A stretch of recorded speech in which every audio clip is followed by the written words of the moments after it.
I learned that I can find rest in community. And what I mean by that is I feel like there are far too many times where Black women have to be on all the time, whether that's at their job, in their homes, around their colleagues, have to almost wear a mask because we're almost hesitant to show up as ourselves out of fear of someone misnaming us or mislabeling us, right? The aggressive Black woman, or, all the things that people use to describe us. And so I learned that there are so many ways to rest, being with my homegirls, being with women who look like me, who have shared similar experiences. I've learned that I can find rest in that as well. And so redefining what community means is something that I learned with the evolution of Black Girl Walking Club. This is the Luray Journey Podcast on the McKissick Health Podcast Network. I'm Dr. Sherella Cupid, your host. The Luray Journey Podcast is a space for Black women to choose themselves. Welcome back, sisters, sponsors, and supporters of the Luray Journey Podcast. For the 4th season, the theme is transitions. We will continue the sister circle conversations with Black women from different stages of life with various personal, community, and professional roles. The intention of this season is to continue and start conversations on the meanings, experiences, and practices around transitions, such as becoming a mom, shifting careers, and establishing a new lifestyle. Thank you for being a part of the Luray Journey community, because Luray means love is real and eternal. So sis, let's practice love. Hey sis, it's a new month, and I want to be sure to tell you our summer pick because time goes by quickly. Our summer pick is Caught Out There by Dr. Tahira Chloe Mahdi and Christopher A. Brown. I read this book in 2 sittings. It definitely had me cracking up. And also, it made me think about the importance of home, belonging, exploration in order to return to self or remember self, find self, all of the ways in which we explore who we are in the spaces that we occupy as we navigate adulthood.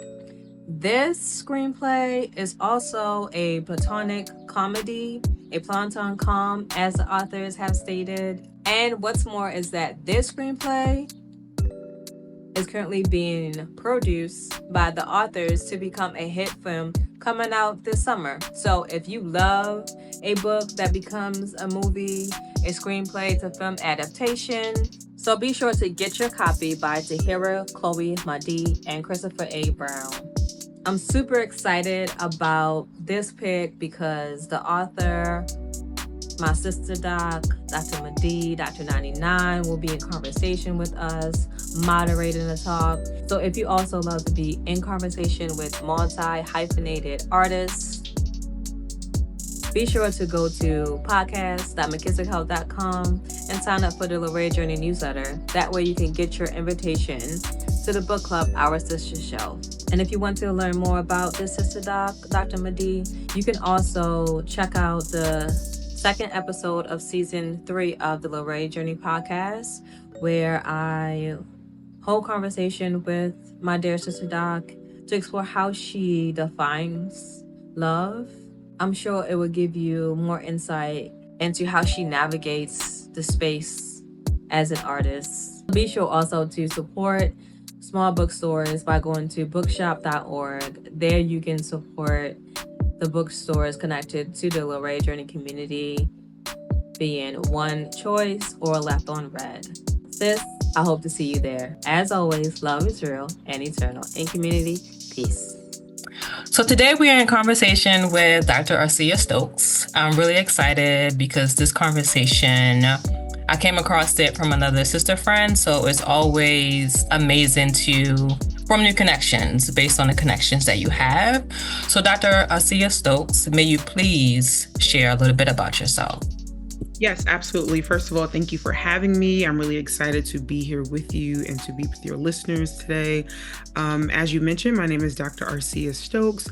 I am a native of Newark, New Jersey, born and raised, definitely a Jersey girl. I am currently a director of an arts and athletics program for a charter school in Harlem. I love music. I love the arts, anything artsy. I love the Broadway scene, a museum, a cute museum. And I am a girl's girl. Anything that supports and uplifts Black women, I'm all for. And so that's a little snippet of who I am. Thank you for sharing. I haven't been to Broadway in a minute. You gotta So come. that's, yes, okay. So what brings you to this sister circle space? Um, Love, community, sisterhood, and the ability to connect. Thank you. So within sharing your story, if you could name this season of your life, what title would you give it and why? Hmm. That's a great question. I would name this season Trust. Trust. Um, I think that I am so particular in the way I want my life to go. Um, I prepare for it to go a certain way. I expect it to go a certain way. And it has been difficult to kind of take a step back and relinquish control. And I think the season that I am in is requiring me to relinquish control and to kind of just trust. I am a believer, so like trust in God's plan for my life. And that's been really challenging for me as someone who always had my life scripted out. I'm going to do this at this age, I'm going to accomplish this at this age. And so this season, I had to take a back seat and lean towards my faith and trust. Thank you for sharing. So with this season being titled Trust, how are you defining love? Hmm. Love. How do I define love? When I think of love and assigning a definition to it, I think of safety. Um, I think of vulnerability and the ability to unravel. Those are the things that I think about when it comes to love. Am I safe enough to just be? Whether that's me being put together, whether that's me being a mess, do I feel safe enough to just exist in this moment without having to show up put together emotionally or even mentally and all the things? Can I just exist and feel safe to do so? Yeah, so connected to your definition of being safe to unravel, and also you said that you're learning to trust in God's plan. How is that operating now? Like, is there a particular instance that you can refer to, an experience where you're saying like, oh, this is how love is showing up for me as I'm learning how to relinquish control? Yes. So let me say this. So for the first part of your question, when you think of unraveling and when you think of trust, to unravel is not pretty, right? Like to be undone is not pretty. Um, and so part of the unraveling process, and when you think about trust, is being able to be ugly and still feel loved and still feel safe. And so that's how I'm able to connect it to. In this particular season of my life, there are some places and some rooms that I thought I would be in at this present time, that are either just now starting to open up or has not opened up at all. And so it's easy to fall into spaces of imposter syndrome or just feeling like you're not enough or feeling like you don't have the tools or the smarts or the wit or whatever the thing is necessary to be in those rooms.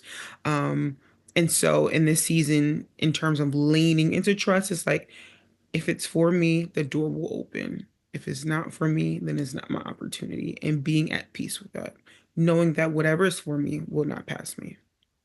I love that. I often tell myself what is for me will come with ease.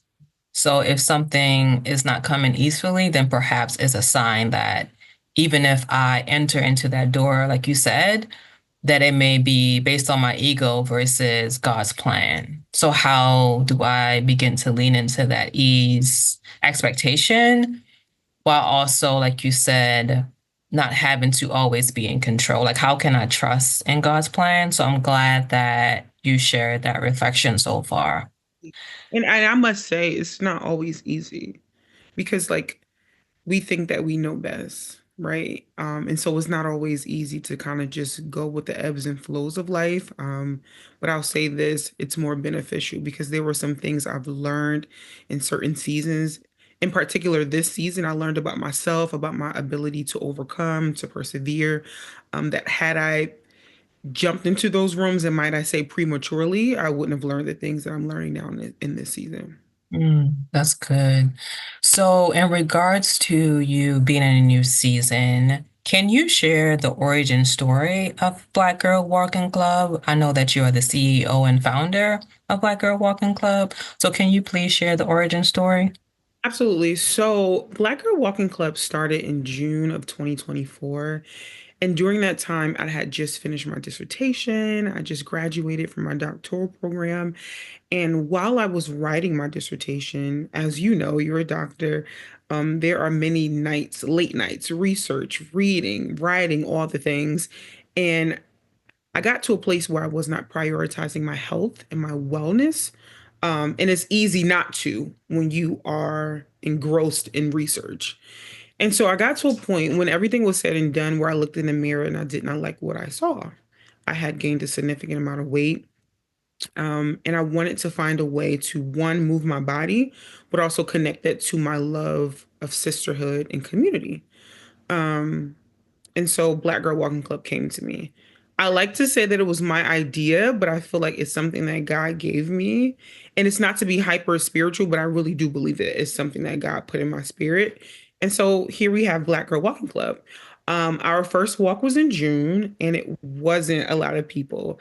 Maybe a couple of friends, maybe a couple of sorority sisters, but it wasn't a lot of people. Um, and so we would do a walk every week. Every Saturday or Sunday, we would do a walk. We would come together. Um, we would have as many people as maybe 20, nothing ever more than 20. And there were the very last walk before we went viral, I think it was about two people. Um, and that was the walk where I was like, wow, like I am going to quit because I'm putting so much time and energy into making these flyers and doing all of this content. And then in November, around election time, um, I think Black women in general, we were looking for community and sisterhood, especially with the feelings that we all shared collectively in terms of the way that the election went. And so Black Girl Walking Club went viral on TikTok. And our next walk after election, we had about over 200 women show up to that walk. Oh, wow. And it took off in a way that I was not prepared for. So much so that we were able to expand all over New Jersey. So North Jersey, Central Jersey, South Jersey, the DMV area, Chicago, Connecticut, the city of Newark, New Jersey got wind of it. They sponsored a wellness retreat. Audible sponsored the retreat as well. I didn't have to pay for anything. And it has just gone to a level that I didn't imagine that it would go. Wow, that's beautiful. Thank you for sharing. It connects to, like you said, trust in God in the process, right? The moment at which you felt as though I'm about to give up, that's when it exponentially expanded. So you talked about finishing the doctoral journey and wanting to return to being mindful about being about your health. So within Black Girl Walking Club, what has been a central idea or experience that you learned about when we think about the importance of Black women and rest? Hmm. I would say I learned that I can find rest in community. And what I mean by that is I feel like there are far too many times where Black women have to be on all the time, whether that's at their job, in their homes, around their colleagues, and have to almost wear a mask because we're almost hesitant to show up as ourselves out of fear of someone misnaming us or mislabeling us, right? The aggressive Black woman, or, all the things that people use to describe us. And so I learned that there are so many ways to rest, being with my homegirls, being with women who look like me, who have shared similar experiences. I've learned that I can find rest in that as well. And so redefining what community means is something that I learned with the evolution of Black Girl Walking Club. And connected with that, finding resting community, you shared that the club went viral post-election. So what do you think is the connection between like historical moments and thresholds and starting the organization? I mean, well, when you look at us as a people, we've always been resilient. We've always had to band together in effort to overcome something, right? Insert whatever that something is. And so I think Black Girl Walking Club is no different. Even when you look at the civil rights movement and us as a people having to come together to survive. When you think about the Jim Crow laws with segregation, right? Like coming together, being a part of a community is what kept us safe, is what kept many of us alive. We found joy in those spaces. We found sisterhood and family and brotherhood in those spaces. Even when you look at Black fraternities and sororities, right? Like when we were unable to join the sororities and fraternities of our white counterparts, what did we do? We created our own, we created community. And so we are a people who knows how to thrive and excel in community. And so um, I think that's what Black Girl Walking Club has done for a lot of Black women. And like I said earlier, like coming out of the election where so many people were struggling with feelings of disappointment, even anger, I think more than ever we were looking for just that sense of togetherness. And so I think Black Girl Walking Club was able to provide that. Thank you. Now you often hear I'm a part of the 92%, right? So it becomes an expression of resistance. And I think there is more conversation of the importance of Black women not being the superhero. Do you have any of those conversations during the walks? So, like, what does that look like? Yeah, absolutely. I think historically, when you look at Black women, we have always had to shoulder something or carry the weight of something. Um, and I dare to say that's why in some instances we carry things like autoimmune diseases or um, cancers or even reproductive issues like PCOS or endometriosis because we are always shouldering something. It's interesting because I remember having a conversation with my OBGYN, and she was saying that out of all of her patients, she sees like a high number of fibroids in Black women. In fibroids, what does that come from? An overproduction of stress, right? Because no human being was meant to shoulder so much stress for such a long period of time. And so rest is in fact resistance. And these are conversations that I have with people who come to walking events and even some of our events where we're not walking, this idea of finding peace in rest. Because a lot of times when we're resting, we feel like we're not being productive or we're not pushing the needle forward. And so I try to shift the conversation. In fact, you are being productive. You resting is you are, what's the word I want to look for? You are preserving yourself and you are worth preservation. And so just shifting that mindset as well.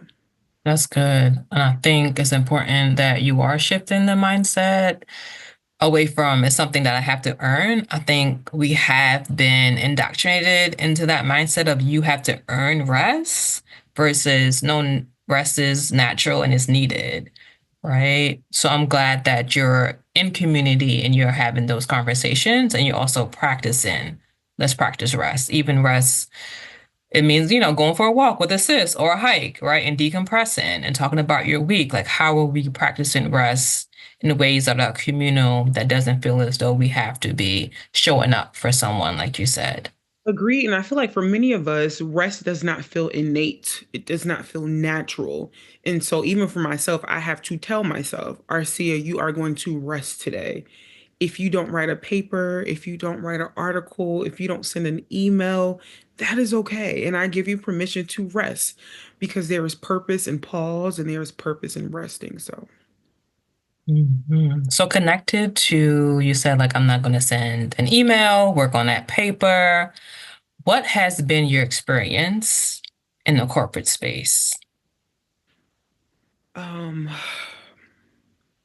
I'll say this in my new role, as a leader in my network, there are not many people at this high up who looks like me.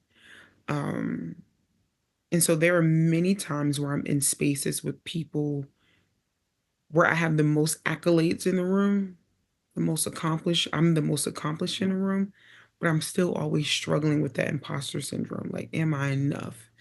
Um, did I study hard enough when I was in school?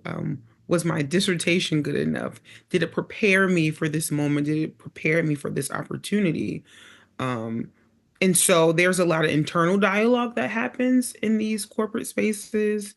Um, I also feel like in instances where I have something to contribute to the conversation, there are times where that is kind of challenged.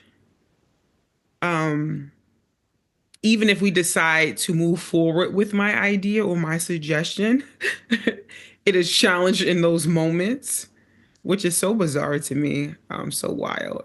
And so I find myself having to valorize myself in those spaces and having to affirm myself in those spaces because far too many times I don't necessarily receive that. Or if I do, it may be in private or a very passive conversation. Um, and so it's a lot of mental gymnastics or it can be a lot of mental gymnastics in those spaces. But then there's another part of me that's like, I walk into this space and I know that I deserve to be there, right? So it's almost like that dichotomy or that struggle where it's like I'm struggling with imposter syndrome, but then the other part is like I am overqualified actually. Like you guys should be gracious that I'm in this space and pouring my expertise into this space. And so there's that struggle definitely. This episode of the Luray Journey podcast is sponsored by Left on Red.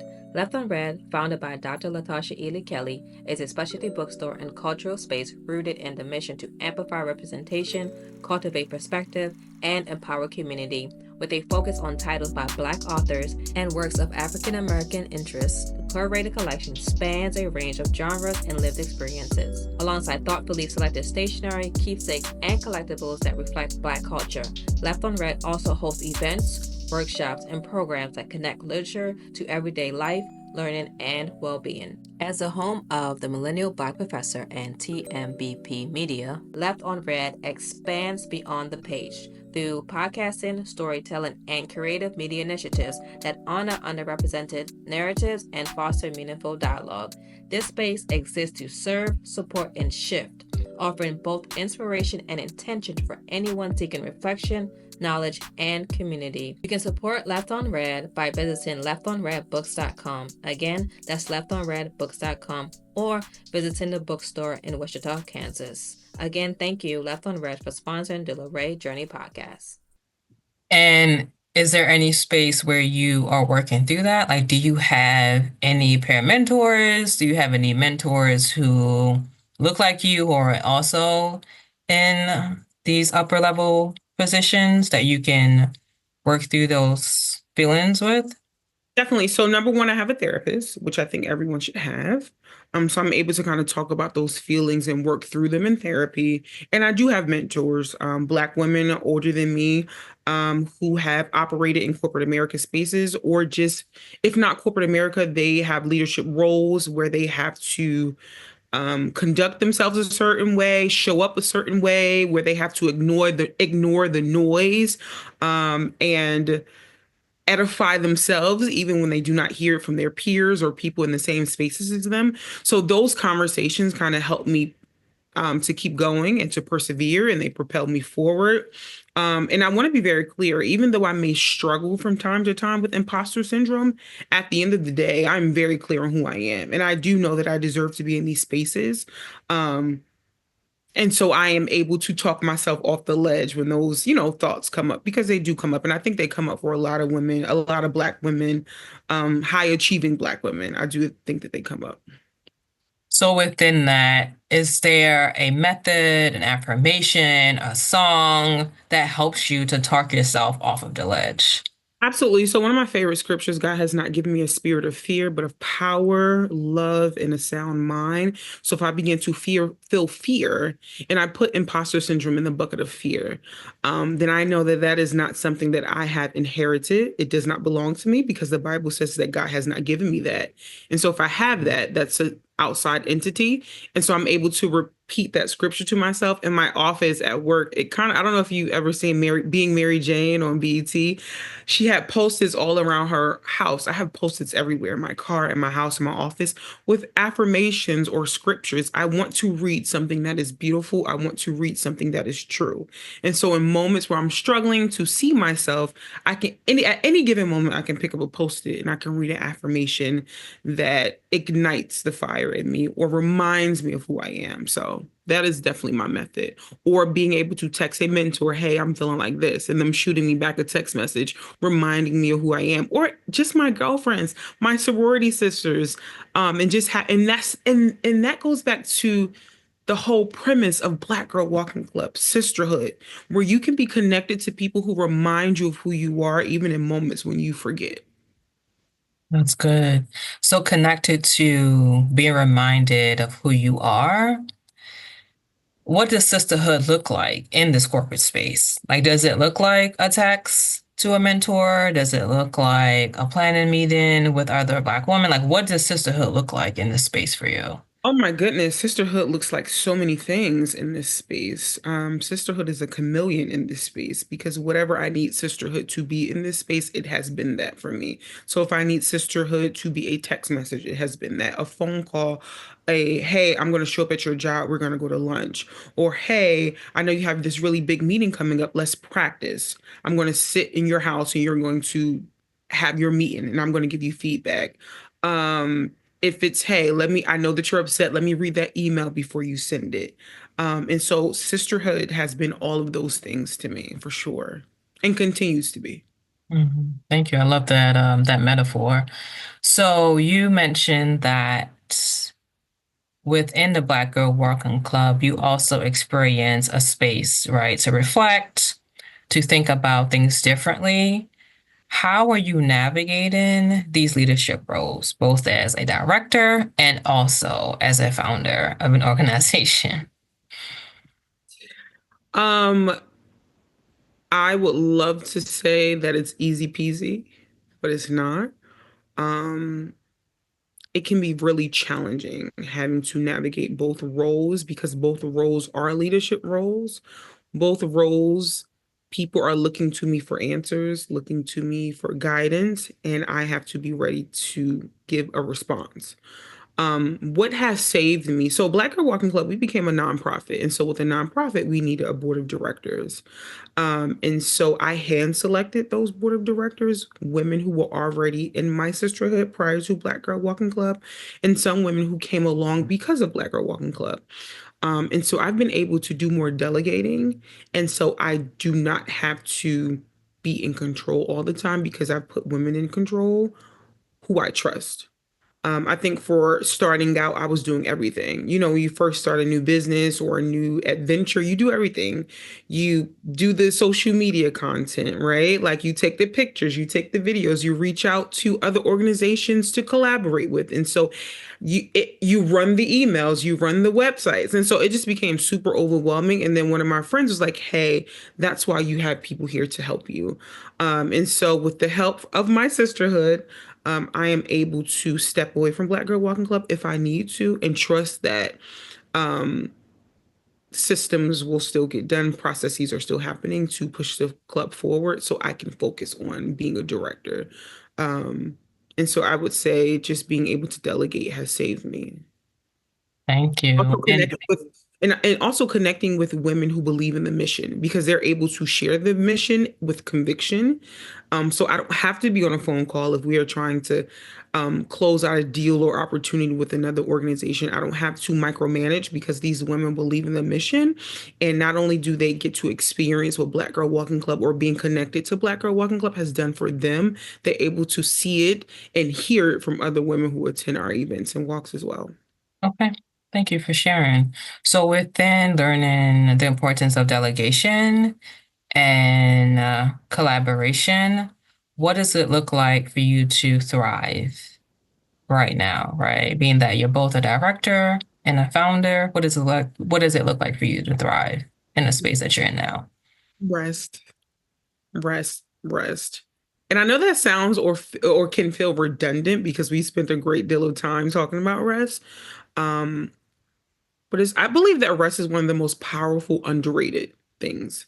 When I am rested, ideas just flow to me and through me. When I'm rested, I am able to articulate my thoughts and ideas at a very high level. When I am rested, I show up as my best self. Um, and anything that my name is attached to, I want it to be really great. And I know that I need to rest in order to present a great product. There are engagements that I have turned down because I felt under rested, and I wouldn't have done that before. Um, and so that's my answer, rest.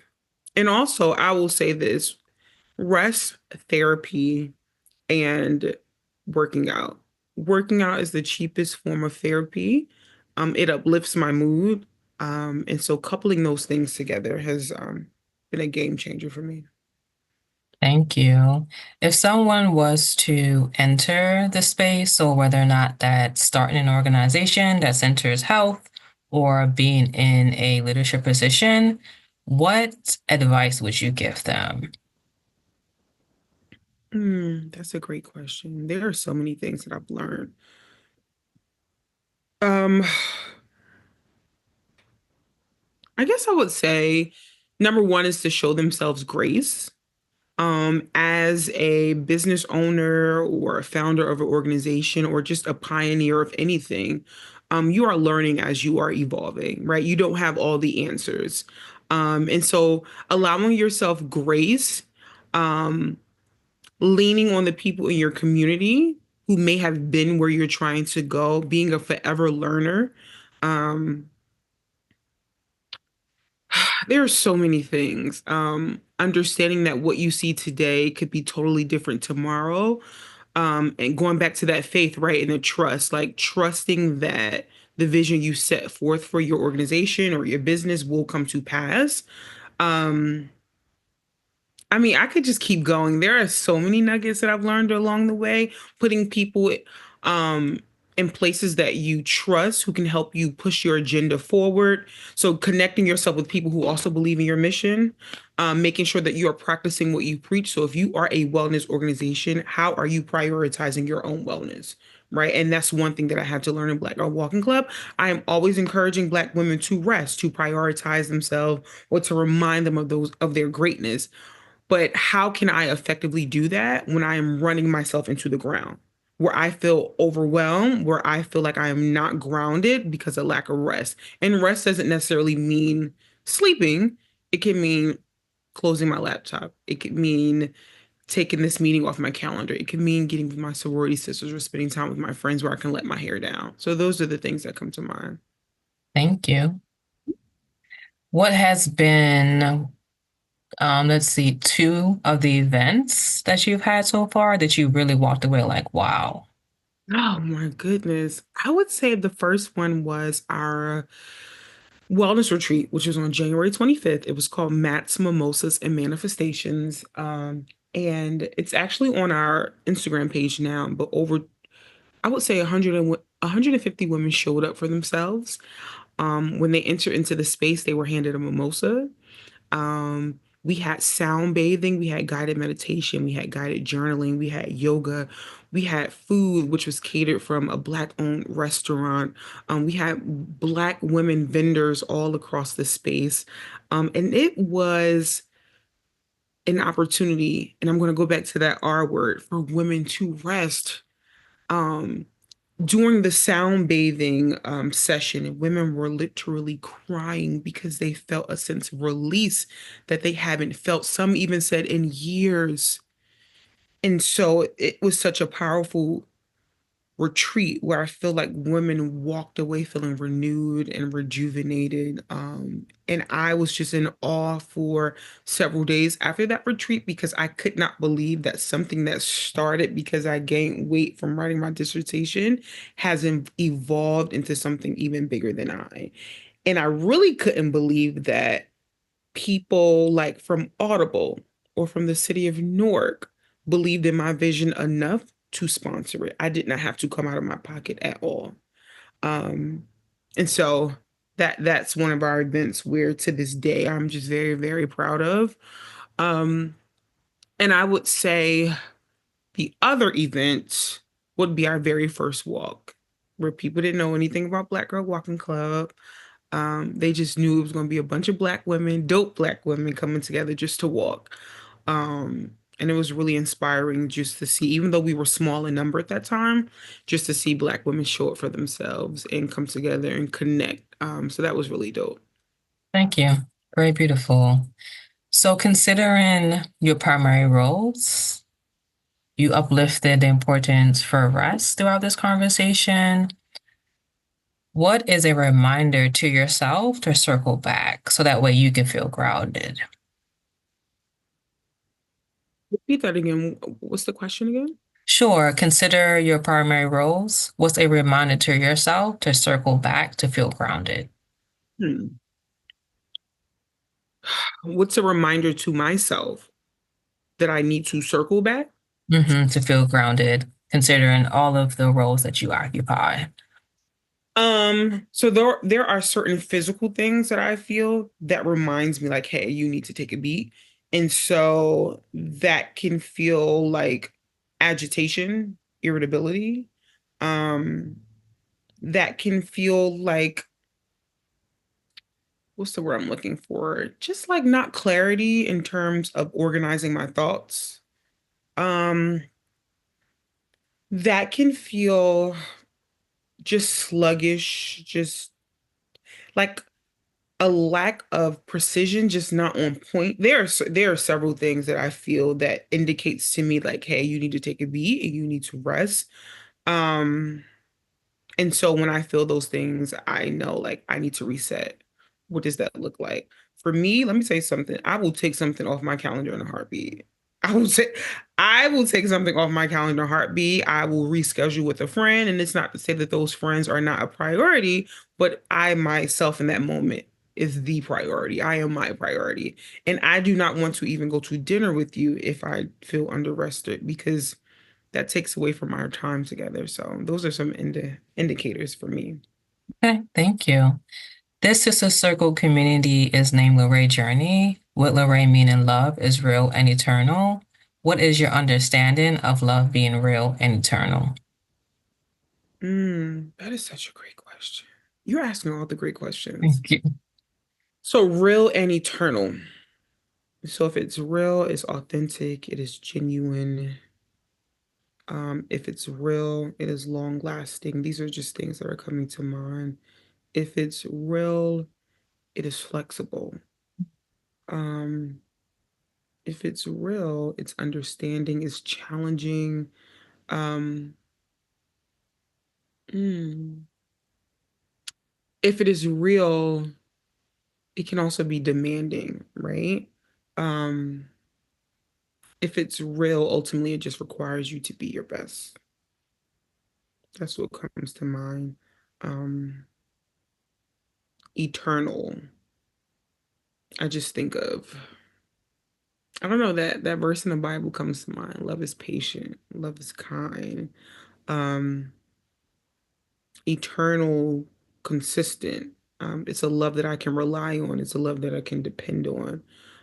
It's a love that does not require me to perform. And what I mean by that is, um, I was adopted by my aunt. My aunt raised me because my mom got pregnant with me at 16. And even though my aunt gave me a really, really great life, there was a part of me that struggled with mommy wounds and daddy issues. And so I thought the more I performed, the more I was worthy of love.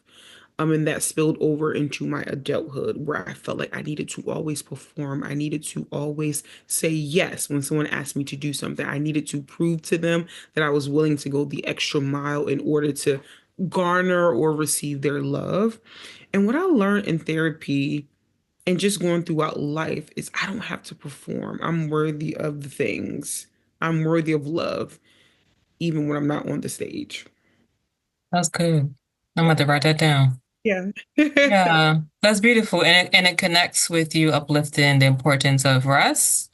And sometimes rest means I need to do less and reschedule. Yeah. So you're saying yes to yourself, right? I think I'm often reminded of that. Like if I'm saying no to something, I'm also saying yes to something else. Yes, Yeah. yes. Yeah. And those are things that I've learned. And some of those things, like I'm 35 now, some of those things I have not learned. I didn't learn until I was in my 30s. Um, because this idea of feeling like you are so afraid to lose someone, right? Those feelings of abandonment and rejection. And then when I got in my 30s, with also in connection with therapy, I'm like, what is it if you win all of these people and abandon yourself? You have to go to sleep with you every night. How does it feel going to sleep knowing that you've abandoned yourself or you rejected your needs? And so that kind of just changed the way I view things in relationships. That's good. That's good. So, Arcia, where can folks find you in the public space? Yeah, so definitely Black Girl Walking Club. We're on Instagram. That's BGWC underscore. We also have a website, blackgirlwalkingclub.com. For my personal IG, it's at Arcia Stokes. Um, and that's where you can find me. Thank you. And before we started, you shared that you are also a podcaster. So, can you give us a little bit about that as well? Yeah, so my podcast is called A Note from Stokes. My last name is Stokes. And it's a podcast specifically for Black and brown millennials. And we cover a range of topics, whether that be relationships, daddy issues, mommy wounds, corporate America, higher education, whatever you can think about that we kind of grapple with as a millennial. We talk about it. I bring people on the show as well, experts in their field. And you can find us on Apple Podcasts, Spotify, Google Play, any place you can listen to a podcast, you can find us. I did take a pause as I was writing my dissertation, but there's some really cool podcast episodes that I think will be enjoyable to hear. Thank you. And if sisters are interested in joining Black Girl Walking Club, what is the best way? Is there a newsletter that folks should sign up for? What's the Absolutely. best route? Yeah, so if you connect with us on Instagram, there is a link where you can sign up for our newsletters, and you can just put your email address in there, and we send out weekly newsletters. In terms of attending an event, because a lot of people ask, what do I need to do to attend an event? You just got to show up. We post it on Instagram, we put the events on our newsletter. And so they're everywhere. We also have a group me, which is really cool. We have a main group me, and then we have like group me specific to the areas that we serve. So Connecticut, Chicago, DMV, New Jersey, all of the things. And so not only are we connecting in the space of Instagram, we also are connecting in group me where we're able to have conversations. And like, so someone will put in the group me like, hey, I'm struggling today. And just a swarm of women will say, hey, you got it, sis. Work is about to be over. Like, just hang in there. And so you are just being inspired and connecting and encouraged in so many different ways in Black Girl Walking Club. So, I love it. yeah. So thank you again, Dr. Arcia Stokes, for sharing your journey and reflections on love this season. Thank you, sisters, supporters, and sponsors for listening. Be sure to join the community by following the podcast across social media, including YouTube, Spotify, Instagram, and TikTok with the handle @LiberateJourney. Also, you can sign up for the newsletter by going to podcast.mckissickhelp.com. And as always, love is real and eternal. In community, peace. Hey, Lorraine Journey Community Supporter.